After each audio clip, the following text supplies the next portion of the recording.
ऐसा लगाओ कि पूरा गोला गड़गड़ गड़गड़ जैसे बदली गड़कता है उस टाइप के करो। हेमंत सोरेन जिंदाबाद, जिंदाबाद, हेमंत सोरेन जिंदाबाद।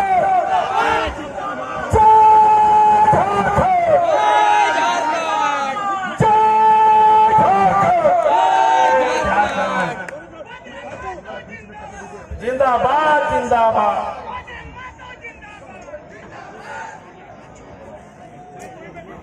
लेंगे दादा, ठीक है।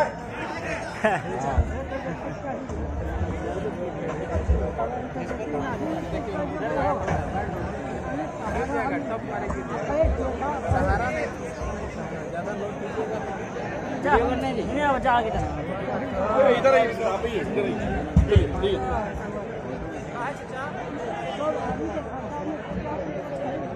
आज यहाँ पीछे हो जाइए, इस पर पाइप पर छुआ। अरे भैया आप ही लोग का आवाज लेंगे तो दूसरा आवाज क्या रह भैया। झारखंड का ऐतिहासिक जिला रामगढ़ के इस गोला प्रखंड के इस हाई स्कूल मैदान में आज हम लोग यहाँ किस लिए एकत्रित हुए हैं इसका जानकारी है कि नहीं?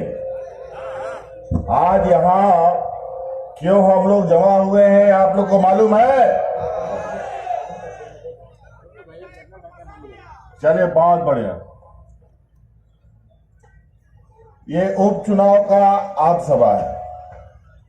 संबोधन में बहुत हमारे गठबंधन दल के नेता लोग हैं, कांग्रेस के, जेएमएम के, आरजेडी के, सीपीआई, लाल झंडा वाले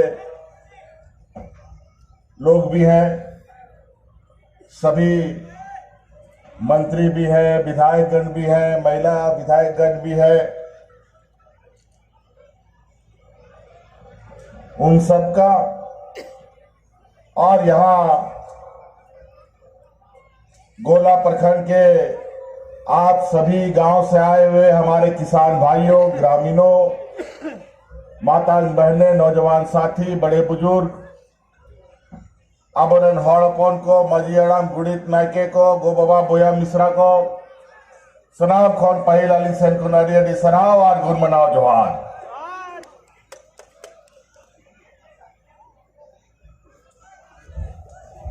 हमको पता चला है कि ये चुनाव, उपचुनाव को लेकर हमारे विपक्ष लोग विगत 6 महीना से तैयारी कर रहा है और हमको ये भी सुनने में आया है कि गांव-गांव में पैसा बांटने का काम कर रहा है और कहीं हड़िया, कहीं मुर्गा, कहीं मीट, कहीं खस्सी बांट रहा है।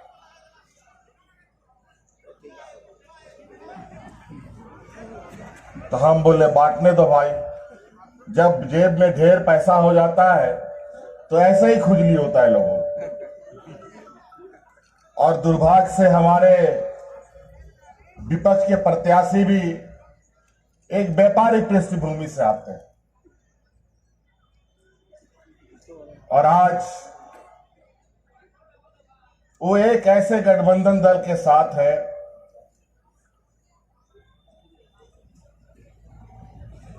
जो लोग आदिवासी, दलित, पिछड़ा, अल्पसंख्यक जैसे गरीबों का नेतृत्व नहीं करता है। उन लोग पूंजीपतियों का नेता लोग हैं, बड़े बड़े व्यापारियों का इन लोग नेता है। आदिवासियों को, दलितों को, पिछड़ों को, अल्पसंख्यकों को, इन लोग के दुख दर्द से इन लोगों को कोई लेना देना नहीं। और आज यहां पर एक उपचुनाव एक योजनाबद्ध तरीके से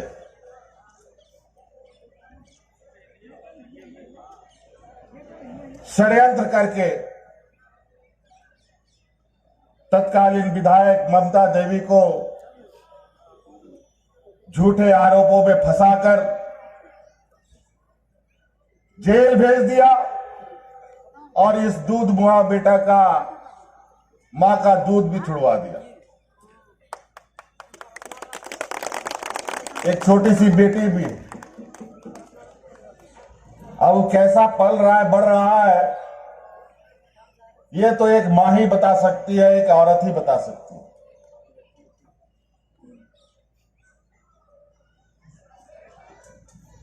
चलिए, राजनीतिक लड़ाई में अगर ये लोग इस तरीके के गंदे राजनीति पर उतर आए हैं, तो जिस तरीके से यहां के मूलवासी आदिवासियों ने 2019 में जो डबल इंजन का हश्र किया था, वही हश्र इस बार भी करने का काम करना।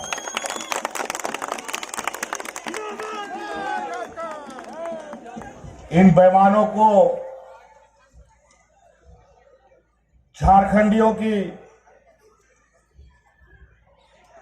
ताकत का एहसास दिलाना पड़ता है। डबल इंजन की सरकार जब थी, पिछला सरकार में जहां हमारे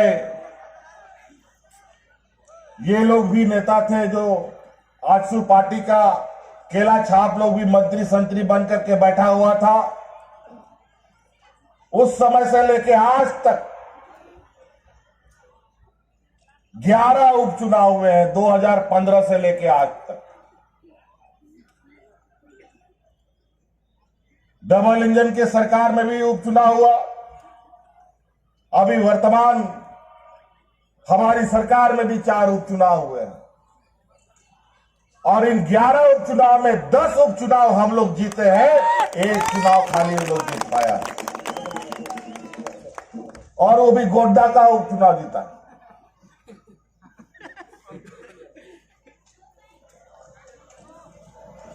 और इस बार पूरा दावे के साथ मैं आपको कहता हूं, अभी तो हम पहला बार आज इस चुनावी सभा में आए हैं। मैं आपको 200% कह देता हूं, आप लोग लिख लीजिए कि इस बार बजरंग महतो भारी से भारी मतों से जीतेंगे।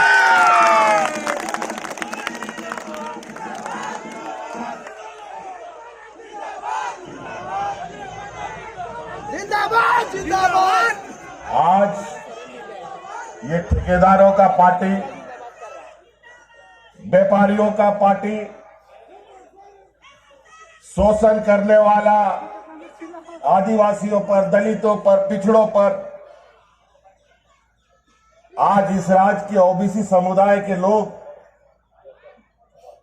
अलग राज्य जब हुआ था तो यहां के ओबीसी को 27% का आरक्षण मिलता था, लेकिन यही बेईमानों ने और यही की जमात की सरकार ने, जहां आज सुसमर्थित सरकार थी, इन लोगों ने 27% का आरक्षण काट करके 14% कर दिया, और ये लोग ओबीसी को आरक्षण की मांग करते हैं। इनका दिखाने का दांत कुछ और है, खाने का दांत कुछ और है, हम आपको बता देते हैं। इन लोग इस तरीके से आपके बगल में आके खड़ा हो जाएगा, भाई, गोतिया, चाचा, काका, मामा बोल करके आपको बेवकूफ बनाने का कोशिश करेगा। हम लोग तो बहुत करीब से इन लोगों को समझ देखते हैं। हम तो बोलते हैं ये राज्य का विकास क्यों नहीं हुआ 20 सालों में। राज अलग करके तो झारखंड मुक्ति मोर्चा आदरणीय दिसंगुरु शिबू सोरेन ने दे दिया, क्यों नहीं हुआ? क्या शिबू सोरेन सरकार चलाता था कि हेमंत सोरेन सरकार चलाता था? 30 साल 40 साल में ना जाने कितने लोग, विनोद बिहारी महतो से निर्मल महतो जी से लेकर के अनेक लोग इस राज्य के लिए शहीद हो गए। 30 साल 40 साल के बाद जब राज अलग हुआ, लेकिन राज बनने के बाद तो सत्ता उन लोग को मिल गया जो इस राज्य का घोर विरोधी था, और उन्हीं घोर विरोधी लोगों के साथ हमारे आजसू के लोग जाकर के चिपक गया और अपने आप को अलग राज्य के आंदोलनकारी दल कहता है। और इन प्रकार सत्ता का सुख भोगने के लिए एक दो एमएलए जिताकर सरकार को ब्लैकमेल करने का काम करता है। यहां का बताइए, यहां का कोयला का काम सबसे अधिक कौन करता है? यहां पर सड़क रोड का ठेका कौन सबसे अधिक लेता है?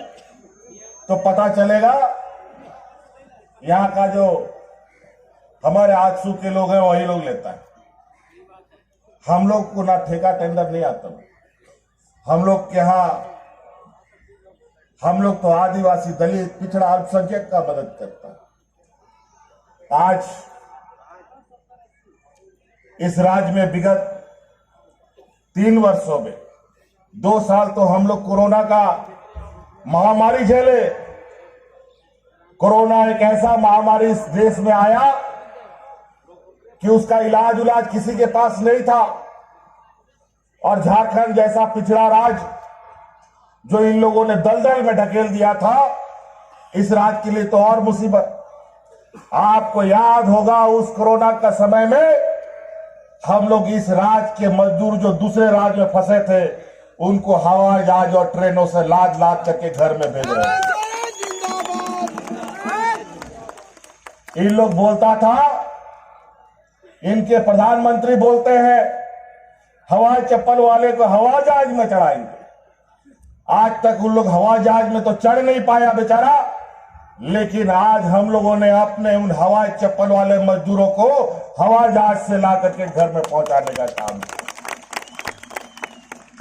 इनकी डबल इंजन की सरकार में लोग राशन कार्ड हाथ में लेकर के भाग भाग करके मरा जब जीवन सामान्य था। लेकिन ऐसे बड़ी महामारी में भी इस राज्य में हम लोगों ने एक भी मजदूर को भूखा नहीं मरने दिया।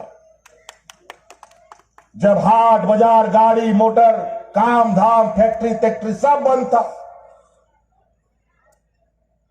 मजदूरों को धक्का मार के घर से बाहर निकाल दिया। किसी को मजदूर को मजदूरी रिहा नहीं मिलता था। मजदूर को काम नहीं मिलता है तो एक दिन भी तो उसका चूल्हा नहीं जलता, पूरा परिवार को भूखा सोना पड़ता है। ऐसे 2 सालों तक इस राज्य में मंजर रहा और इन 2 सालों में भी हम उन मजदूरों को जिनको काम नहीं मिला उनको मुफ्त गांव गांव में अनाज बना बना करके खिलाने का काम हम लोग किए थे। कई ऐसी चीजें हम इस राज्य की महिला दीदी को सलाम करते हैं जिन्होंने अपना जान का परवाह ना करते हुए पंचायत में प्रखंड में मुख्यालय में खाना बना बना करके मजदूरों को अनाज खिला रही थी ताकि हमारे मजदूर जिसको काम नहीं मिलता है वो भूखा ना मर जाए। और इन बेईमानों ने अपने डबल इंजन की कार्यकाल में 11 लाख गरीब किसानों का राशन कार्ड से नाम हटा दिया। हमारी सरकार बनी, अतिरिक्त 20 लाख राशन हरा कार्ड बना करके गरीबों के बीच में हम लोग बांटे। और हमारे साथ सौतेला व्यवहार तो सरकार बनने के दूसरे दिन से ही चालू। हमने 20 लाख हरा राशन कार्ड बना करके बांटा और केंद्र सरकार को कहा कि हमको एफसीआई से अनाज दो और अनाज हम खरीद के हम गरीबों को देंगे, क्योंकि सरकारी दुकान है, हमको सस्ता अनाज मिलेगा। पैसा जमा न करने के बाद भी हमें अनाज नहीं मिला। अंतोगत्वा अभी हम लोग को खुले बाजार से खरीद करके गरीबों को हरा राशन कार्ड वाले को राशन देना पड़ रहा है। ये सौतेला व्यवहार है। और वो भी सरकारी अनाज भी सही समय पर नहीं मिलता। कभी 1 महीना, कभी 2 महीना, कभी 3 महीना, कभी 4 महीना आगे पीछे अनाज मिलता है और गरीबों को लगता है कि सरकार अनाज नहीं बांट रही। ये हमारी सरकार को बदनाम करने की षड्यंत्र चल रही है। हमेशा समय पर कोई चीज नहीं मिलता है। आज इस राज्य में बूढ़े बुजुर्गों की संख्या बहुत थी, लेकिन सभी बूढ़ा बुजुर्ग लोग को पेंशन नहीं मिलता था, सभी विधवा महिला लोग को पेंशन नहीं मिलता था। सभी विकलांग को पेंशन नहीं मिलता था। हमने भारत सरकार से कहा और इन्हीं के सहयोगी जो दिल्ली में बैठे हैं, इनसे कहा कि हमारा कोटा बढ़ा दो। हमारे यहां गरीब गुरुआ लोग ढेर है, पेंशन का कोटा बढ़ा दो, महिला पेंशन का कोटा बढ़ा दो, विधवाओं का कोटा बढ़ा दो, विकलांगों का कोटा बढ़ा दो। लेकिन उन लोगों ने साफ मना कर दिया, हम लोग कोई पेंशन का लिमिट नहीं बढ़ाएंगे। हमको इस राज्य की गरीबी का पता था, इसीलिए हमने सरकार, केंद्र सरकार का इंतजार ना करते हुए, उनकी परवाह ना करते हुए, इस राज्य का जितना 60 साल से अधिक बूढ़ा बुजुर्ग है सबको पेंशन देने का कानून बना दिया। हमको बताओ, आपके गांव में कोई बूढ़ा बुजुर्ग बिना पेंशन का है? कोई विधवा महिला बिना पेंशन का है? कोई आपको बिना पेंशन का बूढ़ा बुजुर्ग नहीं मिलेगा। लेकिन ना पहले विधायक के पास, ना मंत्री के पास, ना मुख्यमंत्री के पास इस पेंशन का समस्या का समाधान करने का हल। ब्लॉक में लोग ठगे जाते थे, बूढ़ा बुजुर्ग लोग 1000 रुपया का पेंशन का कार्ड बनाने को लेकर बैठा, अनेकों दलाल के चक्कर में फंस जाता था। अब कोई दलाल का चक्कर नहीं, वीडियो सीओ कभी मिलता नहीं था। आज पंचायत में ब्लॉक का ऑफिस खुल करके यहाँ के गरीबों की समस्या का समाधान किया जा रहा है। आप ही बताइए, आपके पंचायत में शिविर लगा था कि नहीं लगा था? सबके शिविरों में आप लोग गए थे कि नहीं गए थे? हर पंचायत में शिविर लगा, एक बार नहीं, दो बार।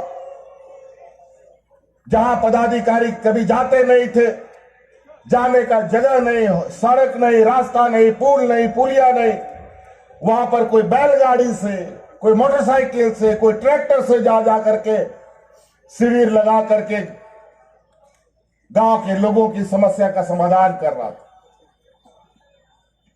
दो बार शिविर लगा, 1 करोड़ से अधिक हमारे पास ग्रामीणों की शिकायत के दरखास्त आए। जब हमको इसकी संख्या बताई गई तो हम माथा पकड़ लिए कि गांव में इतना समस्या है, 20 सालों में हुआ क्या? इतना बड़ा समस्या गांव में पड़ा हुआ है, किसी को समाधान करने की चिंता नहीं है।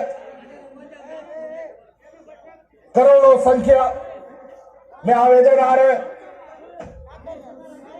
हमने कहा कि अब घर में बैठकर काम नहीं होगा, अब सरकार आपके द्वार जाएगी, पदाधिकारी आपके द्वार में जाकर के आपकी समस्या का समाधान करेगा। इसलिए अब हम लोगों ने पंचायत शिविर लगाने का काम किया। कई ऐसी चीजें। आज ये उपचुनाव है, उपचुनाव इन लोगों ने सरकार बनने के बाद से, 2019 से ही हमारी सरकार को गिराने में लगातार दिन रात षड्यंत्र रचने में लगे रहते हैं। एन प्रकार। ये तो उनके गृह मंत्री भी आकर के बोल गए। अभी चाईबासा में आए थे अमित शाह जी, उन्होंने कहा कि यहां का नेता लोग हमको बोलता है कि यहां का सरकार बदल दो, ये सरकार हम लोग को बहुत तकलीफ दे रहा है, इस सरकार को हटा दो। उन्होंने कहा ये जनता के द्वारा चुना हुआ सरकार है, इसको कोई नहीं हटा सकता है, इधर इसको हटा सकता है तो जनता ही हटा सकता है। और इस 20 साल में पहली बार इस राज्य में मूलवासी आदिवासियों की सरकार बनी है। आज हम नियोजन नीति बनाते हैं जहां के यहाँ के स्थानीय मूलवासी आदिवासी के नौजवानों को नौकरी मिले। पहले पैदान में उसको हम खड़ा करें नौकरियों में। क्या आप लोग नहीं चाहते हैं कि मूलवासी आदिवासियों के बच्चों को नौकरी मिले? आप लोग चाहते हैं कि नहीं चाहते हैं आपके बच्चों को नौकरी मिले? लेकिन ये लोग बड़ा सुनिश्चित तरीके से हमारे नियोजन नीति जो यहाँ के मूलवासी आदिवासियों के लिए बनाए थे, यहाँ के झारखंडियों के लिए बनाया था, उसको कोर्ट में चुनौती देकर निरस्त करने का काम किया। और वो भी कोर्ट में शिकायत करता कौन? यूपी बिहार का लोग शिकायत करता आता है और कोर्ट में अर्जी देता है और हमारे नियोजन नीति को खारिज करता है। झारखंड का लोग नहीं। हम नियोजन नीति बनाते हैं यहाँ के झारखंडियों के लिए तो पेट दर्द होता है यूपी और बिहार वाले को। गजब का बात है। यहां पर 27% ओबीसी को नौकरी दे आरक्षण देने का काम करते हैं, नियोजन नीति बनाते हैं, तो यह असंवैधानिक इन लोगों को लगता है। लेकिन यही कानून कर्नाटक में बनता है तो वो संवैधानिक हो जाता है, क्योंकि वहां पर इन्हीं जमातों की सरकार है। इनको पसंद नहीं है कि आदिवासी, दलित, पिछड़ा, अल्पसंख्यक मजबूत हो। आज हमारे आजसू जैसे दल के वजह से यहां का मूलवासी आदिवासी सत्ता पे नहीं बैठ पा रहा है। आप देख लीजिए अलग राज्य के बाद का इतिहास। इनको अपने लोगों पर विश्वास नहीं है। सबसे पहले मुख्यमंत्री इन लोगों ने बाबूलाल को मनाया, 2-3 साल में उतर के किनारे बैठा दिया। फिर एक पहलवान भाई आ गए अर्जुन मुंडा जी, उसको भी 2-3 साल करके बैठा दिया, उसको भी 5 साल पूरा नहीं करने दिया। तो हमको क्या ये लोग आसानी से पूरा करने देगा? दिन रात दम लगा हुआ है आरी लगा करके काटने से, लेकिन क्या करेगा बेचारा। यहाँ के 3.25 करोड़ लोगों ने इस सरकार को बनाया है। आरी चलाते चलाते इन लोगों का आरी टूट जा रहा है कई बार, लेकिन इस सरकार को कुछ नहीं हो रहा।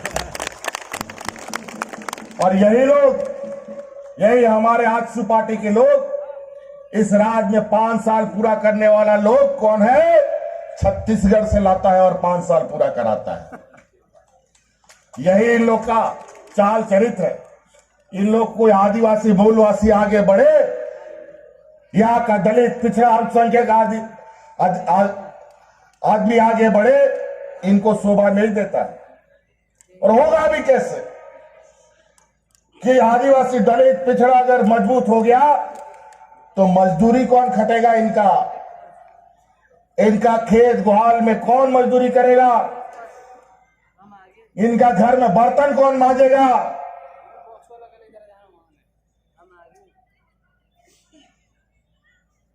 इन लोगों को, अपने दल के लोगों को पर विश्वास नहीं है। इसीलिए अपने दल के यहाँ के मूलवासी आदिवासी को भी 5 साल पूरा नहीं करने देता है। और पूरा करता है तो छत्तीसगढ़ का आदमी आके पूरा करता है। वाह, क्या कमाल है। बहुत ही विचित्र स्थिति। कोई लेकिन चिंता करने की बात नहीं है। राज अलग हुआ, हम लोग को भी लगा कि राज अलग हो जाएगा, सब कुछ अपने आप ठीक हो जाएगा, सबको रोजगार मिलेगा, बूढ़ा बुजुर्ग को सहारा मिलेगा। लेकिन 20 साल बीतने के बाद जब हमने देखा कि समस्या घटने के बजाय बढ़ रही है, तब 2019 का तैयारी हम लोगों ने ऐसा किया कि अब बैठने से, हाथ पे हाथ बैठने से काम नहीं चलेगा। नहीं तो झारखंड जैसे सोने की चिड़िया को ये लोग बर्बाद करके चला जाएगा, लूट के चला जाएगा। और यही हो रहा था। आप एक बात सोचिए, हमको ये बात समझ में आज तक नहीं आया कि जो लोग गुजरात चलाता है वही लोग इस राज्य को चला रहा था, जो लोग मुंबई को चलाता है वही लोग इस राज्य को चला रहा था, जो लोग देश को चला रहा है उन्हीं स्कूल का स्टूडेंट लोग इस राज्य को चला रहा था। लेकिन वो राज्य तो आगे बढ़ गया, ये राज्य पीछे क्यों चला गया? भाई क्या हुआ? जरा हमको ये बता दो, जरा हमको ये समझ में नहीं आया। जो लोग गुजरात को चला करके आगे बढ़ा दिया, महाराष्ट्र को बढ़ा दिया, और दुनिया का सबसे बड़ा पार्टी अपने को कहता है, और उस लोगों ने इस राज्य को कहां कीचड़ में ढकेल दिया जी। वो इसलिए ऐसा हुआ है क्योंकि गुजरात गुजराती लोग चलाता है, महाराष्ट्र महाराष्ट्रियन लोग चलाता है, बंगाल बंगाली लोग चलाता है, उड़ीसा उड़िया लोग चलाता है, लेकिन झारखंड छत्तीसगढ़िया लोग चलाता है। इसीलिए लेकिन अब वो समय खत्म हो गया है। अब इस राज्य को यहाँ का मूलवासी आदिवासी चलाएगा और अपने हाथों से इस राज्य का विकास करेगा। इसीलिए जो 1932 की बात करेगा वही इस राज्य में राज करेगा।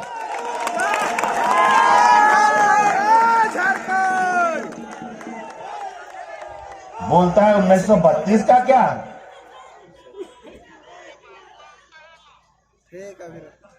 इन लोग बोलता है हम लोग 19 का 32 ला रहे थे। हम बोले हाँ आप लोग 19 का 32 ला रहे थे। वो ऐसा 19 का 32 का कानून लाया कि लोग एक दूसरे का खून का प्यासा हो गया। अनेक लोग की जानें चली गई, पुलिसों की जानें चली गई। लेकिन हम ऐसा कानून बनाते हैं जिस कानून का स्वागत ढोल नगाड़े के साथ सड़कों पर होता है, रंग गुलाल अबीर के साथ होता है।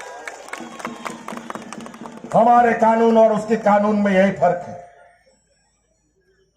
आज पारा शिक्षक, आंगनबाड़ी सेविका, सहायिका, रोजगार सेवा, अनेक लोग विगत 11-20 सालों से अपना हक अधिकार मांगते मांगते ना जाने कितने लोग शहीद हो गए।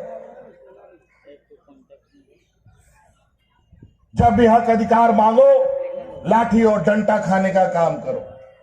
जो पारा शिक्षक 12 महीने में 11 महीना सड़क पर रहता था, आज वो पारा शिक्षक 11 महीना स्कूल में है और 1 महीना घर पे रहता है। अनेकों ऐसी आंगनबाड़ी सेविका, सहायिका, एनएम, जीएनएम हो, लेकिन समस्या 20 साल का है। ये इन लोगों ने इस 20 साल में इतना चोट इस राज्य को दिया है, इसको घाव को भरने में थोड़ा वक्त लगेगा, लेकिन वो घाव भरेगा जरूर, लेकिन इनके हाथों से कभी नहीं भरेगा। आज इस राज्य का ये पूरा देश का बंटाधार करने पे लगे हैं। आज ये लोग कहते हैं ओल्ड पेंशन स्कीम लगाने से पूरा देश दिवालिया हो जाएगा। इनका भी बड़ा व्यापारी अदानी का 1,00,000 करोड़ रुपया देश का डुबा दिया। हम कई दिनों से मंच में बोलते थे यहां लोग का भूखमरी की स्थिति है, लेकिन बाजार का सेंसेक्स आसमान में घोड़े की तरह कूद रहा है। ये क्या चक्कर है भाई? ये कौन अर्थशास्त्र है? हमको समझ में नहीं आया। कुछ दिन के बाद तो ऐसा बम फटा है कि जो बाजार घोड़े की तरह कूद रहा था, अब कछुए की चाल की चलने की भी तैयारी नहीं कर पा रहा है। यह स्थिति है आज देश की अर्थव्यवस्था का, और गरीबों का जेब से पैसा निकाल निकाल करके अपने अमीर दोस्तों के जेबें भरने का काम किया जा रहा है। LIC जैसी कंपनियां डूब रही है। बड़ी बड़ी कंपनियां कर्मचारियों को बाहर का रास्ता दिखा रही है। रोजगार सारा बंद हो रहा है। गांव देहात का किसान का बेटा सबसे अधिक नौकरी में कहां जाता था? किसान का बेटा सबसे पहले फौज बनने के लिए जाता था, लेकिन आज फौजियों में नौकरियों का क्या स्थिति हो गया? क्या अग्निवीर की कौन वीर लेके आ गए? अब 4 साल के बाद फिर आप सड़क में आ जाइए और बेरोजगार हो जाइए। वो भी बंद। थोड़ा बहुत गांव देहात का बच्चा पढ़ लिया तो रेलवे में, बैंक में नौकरी करने जाता था, लेकिन आज जहां 100-150 बैंक हुआ करता था, आज 50 बैंक हो गया। रेल लाइन बिक गया, रेलवे प्लेटफॉर्म बिक गया। प्लेटफॉर्म का टिकट जरा बताइए, 5 रुपया का प्लेटफॉर्म टिकट आज 50 रुपया में मिलता है कि नहीं? आज महंगाई आसमान छू रहा है। हाँ, अभी इस बात से एक बात याद है। ये बताइए, हमारे जो प्रत्याशी है, ये दल लोग चूल्हा क्या बनाया? चूल्हा प्रमुख कौन है भाई? चूल्हा प्रमुख जरा बताओ। चूल्हा प्रमुख, आज गैस सिलेंडर का दाम कितना है? 1200 रुपया का गैस सिलेंडर मिल रहा है। जब हमारी सरकार यूपीए की थी 400 टका में मिलता था, आज 1200 टका में मिल रहा है।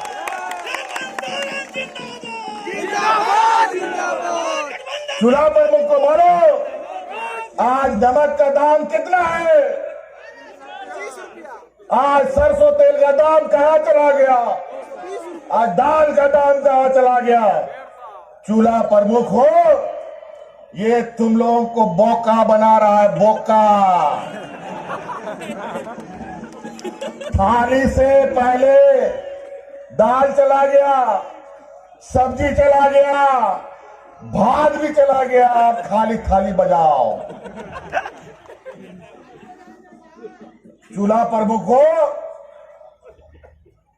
तुम लोग चूल्हा प्रमुख नहीं, चूल्हा मूर्खों बनने जा रहे हो। इन लोगों को जब 2014 में गैस सिलेंडर 400 होता था, 401 रुपया बढ़ जाए, नमक 5 रुपया से 6 रुपया हो जाए, दाल 25 टका से 26 टका हो जाए, पेट्रोल 60 रुपया से 61 रुपया हो जाए, तो ये लोग माथा में सिलेंडर लेकर, हाथ में माला में प्याज आलू का माला पहनकर सड़कों पर तांडव करते थे और ये कहते थे कि महंगाई तो अब डाइन बढ़ गई है, सबके घर में घूस घूस करके सब खा गया। लेकिन अब ये महंगाई को डाइन नहीं, अब इनको महंगाई भौजाई लगने लग गई है। पूछिए, ये महंगाई कहा जा रहा है? दूध दही में भी टैक्स लगा दिया इन बेईमानों ने। कुछ नहीं छोड़ा इन लोगों ने। बच्चों को लिखने वाला पेंसिल, स्लेट, कॉपी, कलम, जूता, चप्पल सब में टैक्स बढ़ा दिया। ये किसका जेब से पैसा जा रहा है? आपके जेब से जा रहा है, हमारे जेब से जा रहा है, और आपको पता भी नहीं चलता। पेट का आग है, क्या कीजिएगा? जिंदा रहने के लिए महंगाई खाना पड़ेगा।